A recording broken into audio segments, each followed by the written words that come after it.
Eastern Cape. Well, that's a girl, obviously. Yeah, I was born in Mthatha. Grew up in Butterworth, like a Transkei. Yeah, I moved around quite a lot and living with family, and then moved with my mom.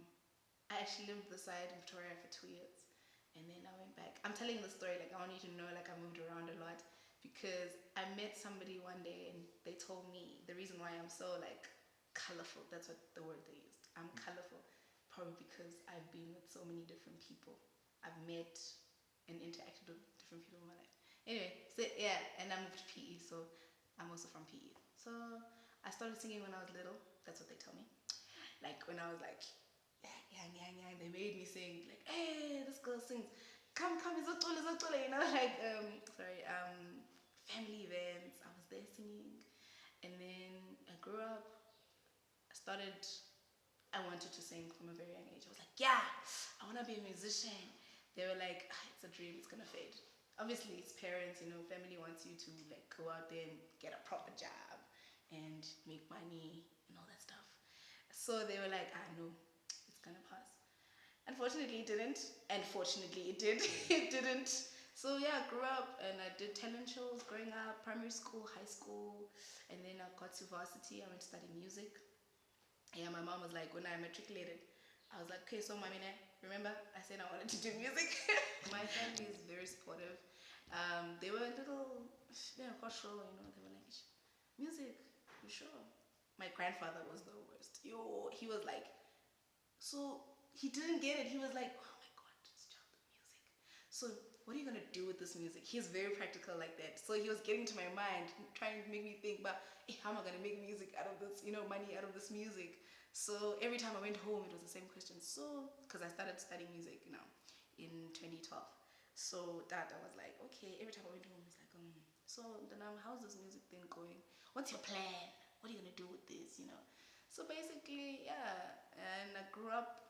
Now, entered Idols a few years back when I was 16. 2010. When was I 16? See now, I can't even count.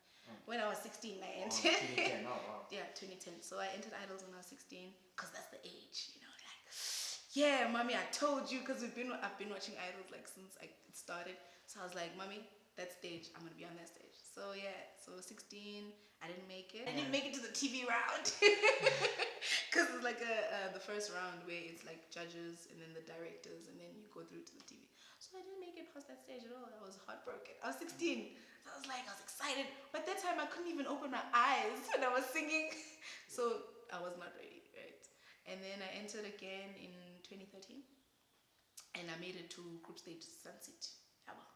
Yeah. And then I was torn. I was like, but I was studying that time. So I was in my second year. So mommy was like, nah, it's cool, you know. It's okay. You're still studying. Obviously, you need to finish school. And I was like, yeah, so it's cool. And last year, 2015, I entered again. And then this time I made it far. I made it to the top 7. Wow. Yeah. But first I didn't make it. And then somebody fell out and they called me, yo, Nanda, so somebody pulled out, so we want you back. And I was like, hey. Then I made it all the way to top 7. And then I feel like I'm just chopping through. Normally I like explain longer and stuff. Anyway, so I moved to Joburg January 2016, which is this year. 5 months later, I got signed by Ambitious. And a month later, Amazulu came out. I listened to Thandisa Mazwai and Osimpiwe Dana. Yeah, but I grew up really listening to R&B. And you can hear there's a lot of R&B in my music. Like in Amazulu, you can hear R&B, this one. But I'm closer. So that I wanted to bring my musical experiences together with who I am. And that's where Amazulu comes from. So Amazulu, I remember it was a few weeks after I signed, yeah. And I was in studio, straight into studio. So got there, and then I heard a beat, Lunatic's beat, which is, he produced Amazulu, the beat, right? I fell in love with the beat. I was like, oh my, like, you know that because normally I've never written really like with beats, because I play the guitar, so that's how I wrote. So it was a whole different feel for me, but I fell in love with that beat. And normally when I write, I freestyle. right? So that's what I did. I it's like for me it's talking. So it's like speaking whatever is going on in my head at that moment, and what happened. Like it's Amazulu is based on experiences, of course, because I'm a songwriter and we write what we know, which is what is real. You understand? That's how people connect when you write about what you know. So yeah, Amazulu. I started freestyling. The first verse is mostly freestyled, and then the second I wrote, because to bring it together. So Amazulu is a journey song. I mean, I just told you my briefly. I told you how I grew up. Yeah. I told you like my music history and how I started singing. So it starts drifting. I'm drifting away. You know how you feel like people, especially young. I'm young, right? So I've been through the stages of where you don't know who you are, right? And you don't know what am I supposed to do in this world? Who am I in this world? So you walk around and you're like lost basically. And sometimes I felt like that. I still feel like that sometimes. Sometimes when too much is happening or when you don't know what you're doing, you feel like I don't know who I am anymore. I know who I'm supposed to be, but I don't know how to get there. So that's what the song is about. It's about pain in the beginning. It's about it's sad. It's very sad in the beginning, right? It talks about darkness. So that darkness is very figurative and also very literal. Like like when you have dark times and you're going through stuff, and yeah, you don't know how to get out of it, because sometimes we are so in our own little small worlds when we go through stuff that we don't know how, we don't see that, you know. Now I believe that everything happens for a reason. So sometimes you find yourself in that consuming darkness. So that's what the beginning is about, and then the first chorus comes in. It's kind of like commanding light to be, basically. It is a very spiritual song in that sense that it talks about forces that are outside of us, our human capabilities. Because you're like, I've done everything. Like I touched, I try to break, I try to open, I try to unlock all of whatever's happening. Try to make sense of it with my brain. It didn't work. I'm still in this darkness. I'm still going through whatever I'm going through. So yeah, the first verse is like, I'm commanding light to be. I'm like, I'm done. I'm so done with all of this sadness. I'm so done with not knowing how to come out of it. That's the first chorus. And it's just yabo. Then the second verse comes in and it's like, I'm giving, they taking, tripping, I'm falling. Sometimes, and especially as a young musician, because I started gigging when I got to varsity. And that's when I experienced a small part of the industry. That's how I experienced how people treat young artists. And I realized, I was like, oh my God, I'm giving all of me, because I give all of me when I'm performing, and I give all of me when I'm getting out there, taking my equipment, all of that stuff that I do, I practice. It's for me and it's for everyone that I share my music with. So that's the second verse. It's like, oh my God, everyone is against me. Some people are, I've been told that. It's funny now, people are like, I've always believed in you. Some people are like that. And sometimes I remember, I'm like, but no, but you didn't. You know what I'm saying? But because I know who I am and I know where I'm going, I don't like, I told you when you didn't believe in me. But that's the truth. Some people were like, I'm not going to make it. They're like, yeah, there's how many people out there that want to sing? And there's a second verse, people telling you that you're not good enough. And I've experienced that. You understand? So, and then the second chorus comes in. So my favorite part is that last part. I'm giving and taking, tripping or falling. No more drifting. No more drifting away. That's the sort of like the victory part of the song. You see, it is a journey song. It's going through, and then you see when it climaxes, and that's when the figurative heavens are opening, right? It's like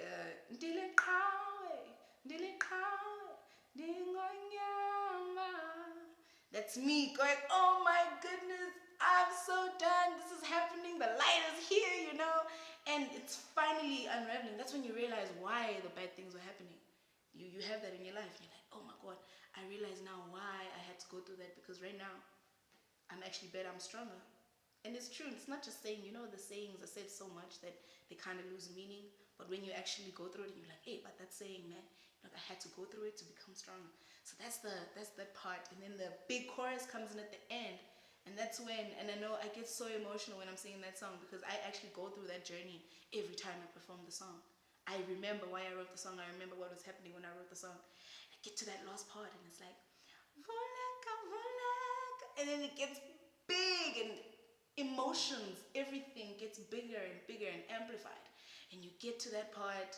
See now, are you walking with me? I can actually see my feet walking through this story, right?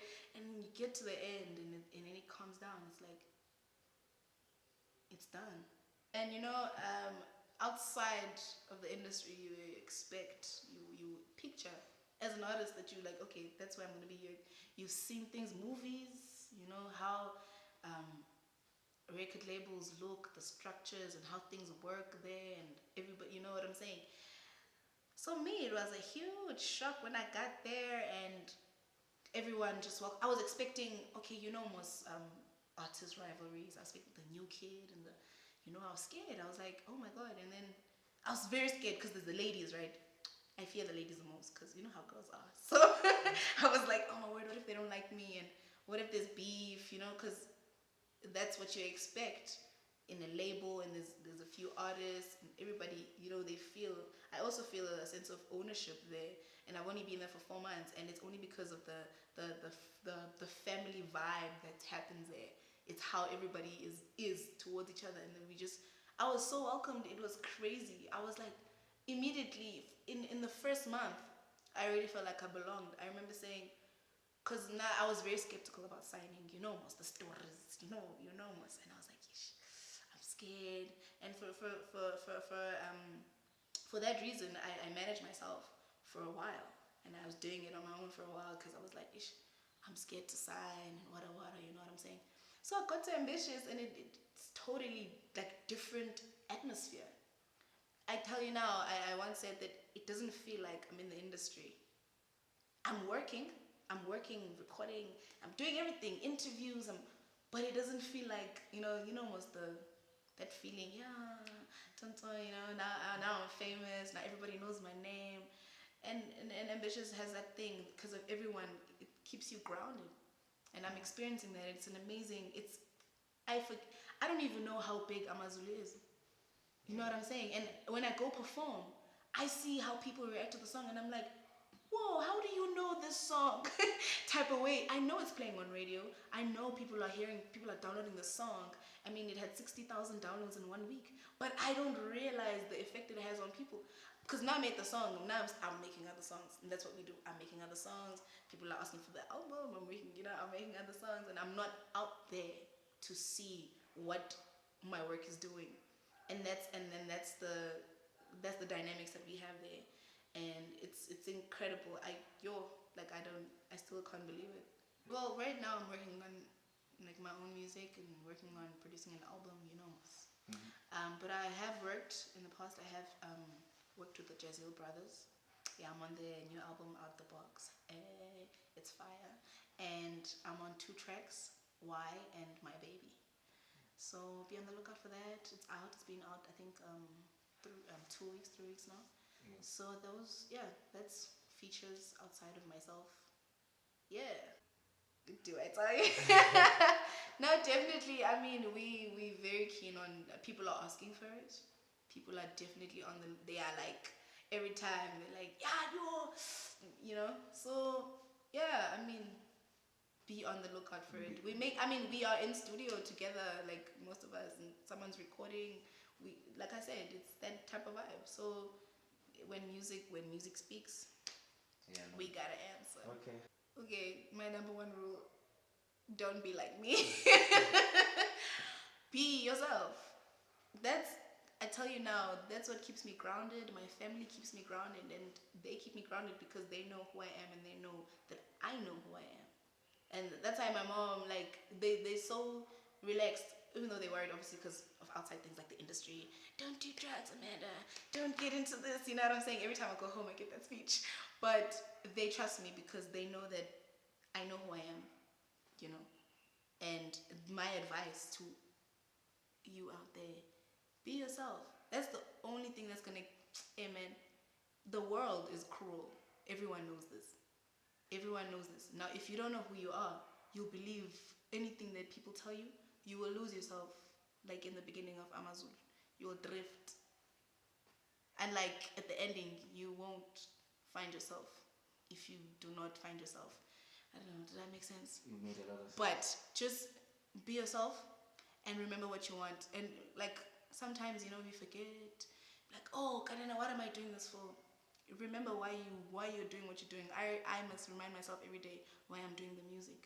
Not only because I love it, there's other reasons, there's reasons beyond my control that I'm doing the music for. For my family, I'm doing this music for my family. I'm doing this music for everybody out there that has dreams. Come on, you know what I'm saying?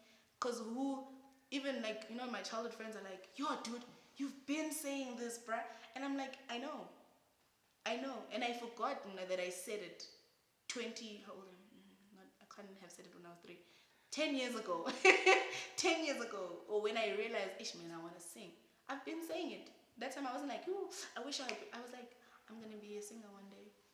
And everybody's going to know my name. What's my biggest dream? Well, the biggest is happening. That's the ultimate dream was to become a musician and to become, well, I'm not world known yet. Is that a word? Yeah. Sometimes English, so, like. No, it's too old. Yeah, but that's world renowned. Okay, fine, English, it's fine. So, so that's one of the dreams. I mean, one person doesn't have one dream, but I'm just seeing my dreams unfold in front of me, right? Like, it's a journey. It's happening one by one. It's like, tick, yeah. Next step, tick, yeah. One of my dreams, obviously, is to perform worldwide. I love being on stage. I love being on stage. I love writing songs, but man, the Cornel Gammon, the fire that I feel when I'm on stage, the energy, because even the people they contribute a lot to how we feel when we're on stage. And when you feed off each other's energy, when I get on stage, I'm like, guys, I'm on stage. They feel that I'm so excited to be on stage, and I love it. It's like my home, other home, on the stage. Currently, right now, I'm working on more music. Yeah, I'm not gonna say, yeah, guys, I'm releasing an album in a couple of months. No, I'm not gonna. But I'm working on music. Be on the lookout for new music. Yeah. Oh yeah, one more question that I forgot to ask. Your genre, your style. If we were like, would you box it? Is there like a specific, or you just? I don't like boxes. My music, I don't know. People immediately put it in Afropop because I'm singing in Xhosa. Everyone wasn't it as Xhosa and in Xhosa. They were like, yeah, Afropop. But it's not. It's that Amazulu. I'm just gonna talk about Amazulu because you guys don't know. There's nothing out there besides Amazulu. Amazulu is a fusion of a lot of sounds. And what I've always dreamed of is creating something new. Like, not even something new because there's nothing really new in the world. It's just something not in the norm. Amazulu is a hip-hop beat, one, with African characteristics in the sound. You can hear like in the beat. I'm just talking about the beat. And then I get there with my R&B vocals. You know what I'm saying? And I sing English and Xhosa. The sound that we try to fuse, we didn't try, we did. We're making music. I'm making it sound so complicated. And it's not. It's just purely making music that feels good, that sounds good. And that's what I'm out here to do. And that's because I've always believed that whatever, one of the reasons why I'm in music, I've always believed that I just want to heal people. I just want people to feel, if I sing and I'm able to move you, I'm able to make you, whatever you're feeling, whether you feel angry, whether you feel hate, whether you feel happy, whether you want to cry, if I made you feel something with my music, my job is done. That's all I set out to do. I sat there and I wrote my feelings. He broke my heart, or I was flying, then I fell down, hit my face on the floor. I wrote that because I felt it. Now, my only hope is that somebody else also feels what I'm feeling, or will relate and will feel like sort of relieved as well about, oh man, I'm not the only one who fell on her face. You know what I'm saying? Yeah. And that's what music is about, man. Any kind of feeling. There's different types of music out there, but any feeling. If I were, man, we all have different jobs to do as musicians. Other musicians make you want to dance. You know what I'm saying? Other musicians make you want to cry, make you want to, whatever music that you listen to. There's different types. That's why music is such a universal language, right? You might not understand a language, or the language the music is in, but you feel something. You're like, ish, this song makes me feel. It makes me, like, if you listen to heavy metal, like, yeah, I know I just went all the way. That's like rock. Like, it makes you feel, and not like, it makes me feel like, because I listen to a lot of music. I listen to all types of music. So it makes me feel like, I want to fight. I probably listen to it when I'm angry, and it kind of, there's no wrong music. Music will do. Music, man, it's a direction of how people are at that specific time. And if you're able to change somebody's life, however you change it, man, and that's the power of music.